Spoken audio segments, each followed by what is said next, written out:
Oi, gente! Hoje vamos falar de osteologia, que é estudo do sistema esquelético dos ossos. Então, a gente vai estudar todo o sistema e sua função. Então, o sistema esquelético é composto aproximadamente por 206 ossos, dependendo da idade ou se tem algum problema genético ou hormonal. Então, tudo isso influi na quantidade de ossos. Então, quanto mais jovem, até desde o feto até a fase da velhice, a gente vai ter quantidade de ossos diminuindo. Então, quanto mais jovens, mais ossos tem, porque no momento ventral, quando ele está na fase uterina, os bebês são compostos mais por cartilagem do que ossos. Então, porque na hora do parto, o bebê poderia sofrer fraturas. O crânio tem maior quantidade de ossos e é aberto para ter passagem no canal vaginal. Então, quando chega na idade adulta, todos os ossos começam a ter um grande desgaste. Por quê? Para unir os ossos, possuem cartilagem. Então, as cartilagens começam a perder tamanhos e o corpo também começa a diminuir. Aproximadamente depois dos 40 anos, o corpo tende a tendência de diminuir mais ou menos 1 centímetro. Então, a gente vai estudar toda a anatomia, sabendo que todo o corpo tem que ser apresentado na posição anatômica. Qual é a posição anatômica? O corpo de frente, eretos, os braços e pernas abertas, apendicular, com as palmas da mão para frente e os pés voltados também para frente. A posição da cabeça também na postura para frente. Então, essa é a parte que a gente tem que estudar as posições. Na estrutura desse osso, do que esse osso é formado, a gente tem aí uma série de coisas, tá? Vamos começar pelo revestimento externo. Esse revestimento externo a gente chama de periósteo, tá? Semelhante à cápsula do rim, à pleura do pulmão, a maioria dos nossos órgãos tem um revestimento, e o revestimento do osso, no caso, é o periósteo, tá? Aí, adentrando um pouquinho mais essa camada amarelinha aqui, ó, nessa parte externa, a gente chama de osso compacto, tecido ósseo compacto. É um tipo de osso que ele é bem juntinho. O osso tem uma característica dele não ser sólido, ele tem alguns furinhos, ele é poroso. E o tecido ósseo compacto, ele tem essa porosidade quase não evidente, a gente não consegue ver, a não ser que seja por microscópio, tá? Por isso que a gente chama ele de compacto. Ele é bem juntinho, parece uma estrutura sólida. E aí, mais aqui no meio, a gente tem tecido ósseo esponjoso, ou seja, é osso da mesma forma, mas ele tem mais furinhos do que o tecido ósseo compacto, tá? Esse tecido esponjoso, no meio dele é onde fica a medula vermelha, que é aquela medula que faz a hematopoiese, é a medula que faz a criação das células do sangue, tá? Aqui na parte mais compridinha do osso, no corpo do osso, a gente tem a medula amarela, que nada mais é do que aquele tutano que a gente come quando come o osso do boi, o osso da galinha, que é um reservatório de energia, tá? Então fica aí uma energia guardada dentro desse osso na forma de gordura, e essa é a medula amarela. Nas pontas, aqui nas extremidades do osso, a gente sempre vai ter algum tipo de cartilagem articular, tá? Podem aí ser 3 tipos diferentes, a gente já vai falar sobre elas, mas sempre tem uma cartilagem unindo esse osso a outro osso. O corpo é dividido em regiões. A gente vai ter a região da cabeça, pescoço, tronco e os membros, os superiores e o inferior. Porém, os planos serão uma forma de estudar o organismo. Então, será 3 tipos de planos anatômicos. Terá o sagital, teremos o coronal, que também pode ser chamado de frontal, o transverso, que também pode ser chamado de axial. Então, o nosso corpo, o sistema esquelético é dividido em 2 grupos: o esqueleto axial e o esqueleto apendicular. Então, vocês vão ver aqui na imagem a representação através de cores, onde eu vou ter o esqueleto axial, que vai ser representado da cabeça até a coluna vertebral, que termina pelo cóccix. Já o esqueleto apendicular, a gente vai possuir apenas os membros inferiores e superiores, que são os braços e as pernas. As funções dos ossos. Os ossos podem ter a função de sustentação, movimentação, proteção, reserva de minerais como o cálcio e potássio e o fósforo, e função hematopoética. Isso significa que ele produz células sanguíneas. Os ossos podem ser classificados a partir da sua estrutura. Então, ele pode ser classificado como longo, quando o comprimento é maior do que a largura. Os exemplos são o húmero, o fêmur, a fíbula, a tíbia. Temos os ossos curtos, conhecidos como os ossos do carpo ou os ossos do taço, no qual a largura e o comprimento são bastante equivalentes.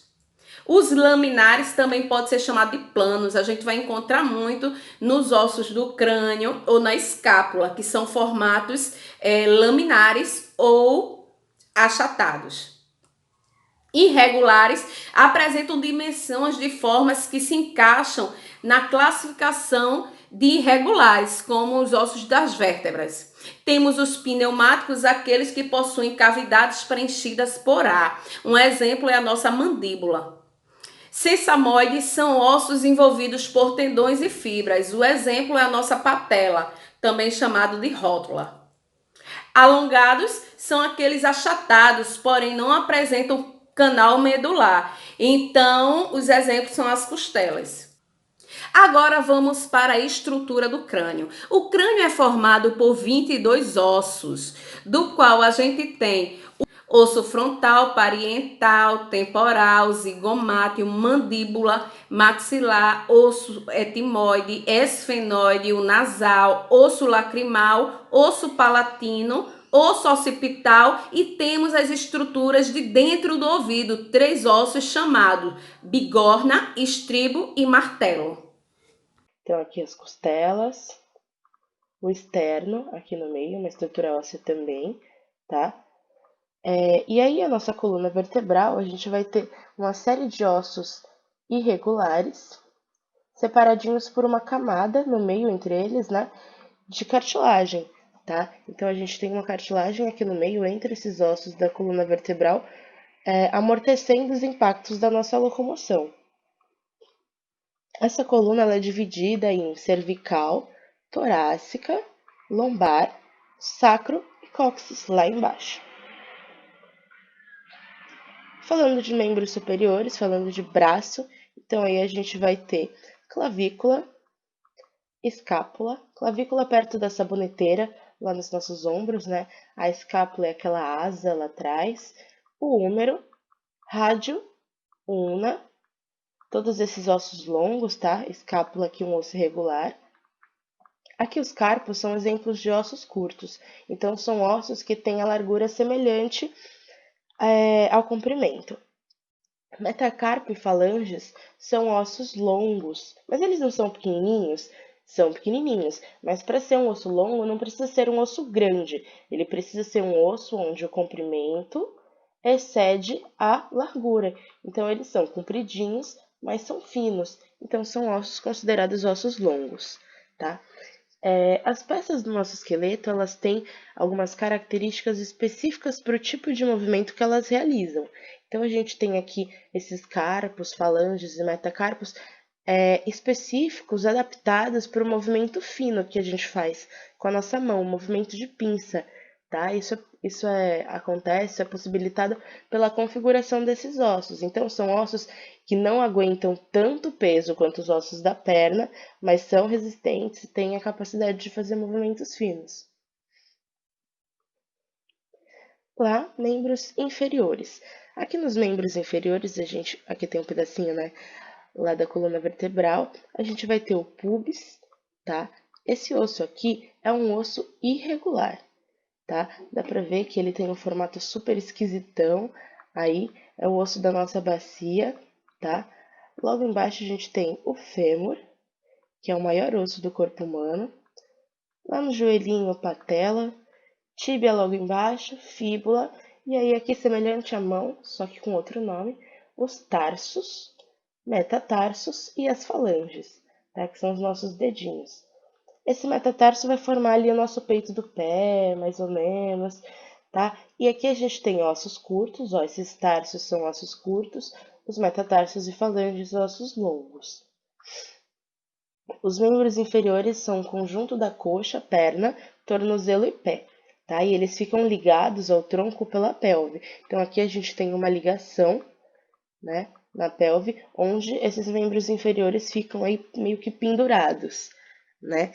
E aí eles têm adaptações exatamente para sustentar o peso de todo o corpo. Aí falando de articulações, né, que fazem parte dessas adaptações que eu estava falando, as articulações são as conexões entre as peças do esqueleto. Então, quem une uma peça com a outra é uma articulação, sempre. Elas podem ser divididas em 3 tipos, e isso é muito importante, cada uma tem características muito específicas. As articulações que a gente chama de fibrosas são aquelas que unem os ossos fundidos. Então, por exemplo, os ossos do nosso crânio, a gente não consegue mover aqueles ossos, eles são fundidos, eles são imóveis, tá? Então, é um tipo de articulação que faz a união entre o osso e outro. Por mais que ele não se mexa, ele é unido por uma articulação, só que é uma articulação de nome fibrosa, imóvel, tá? O próximo tipo é a articulação cartilagínea. A articulação cartilagínea, ela tem a característica de ser semimóvel, por exemplo, a sínfise púbica, tá? A gente consegue mover, mas em umas situações muito específicas, por exemplo, quando a mãe vai dar à luz ao bebê, essa sínfise púbica permite essa articulação cartilagínea permite aí a expansão do espaço por onde o bebê passaria, né? Mas a gente não move ela normalmente e nem por vontade própria enquanto tá aí pensando, vou mover a sínfise pública. Não acontece, tá? E o terceiro tipo, que é o tipo mais legal de todos, é a articulação sinovial. Ela tem esse nome super esquisitão porque ela possui um líquido banhando essa articulação, tá? E esse líquido se chama líquido sinovial. Ele está, por exemplo, nos nossos ombros e joelhos. São articulações de movimento livre, ou seja, a gente consegue mover, consegue dobrar, consegue fazer uma série de movimentos aí sem restrição, quase que sem restrição, porque elas são banhadas nesse líquido. Ele lubrifica essa articulação.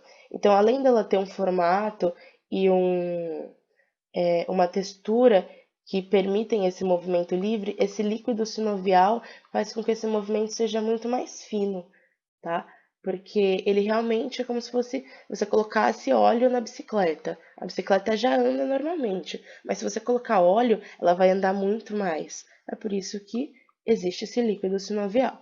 Ele protege essa articulação, que são as articulações que suportam mais peso do nosso corpo, que a gente mais dobra, tá? Aqui um exemplo do ombro,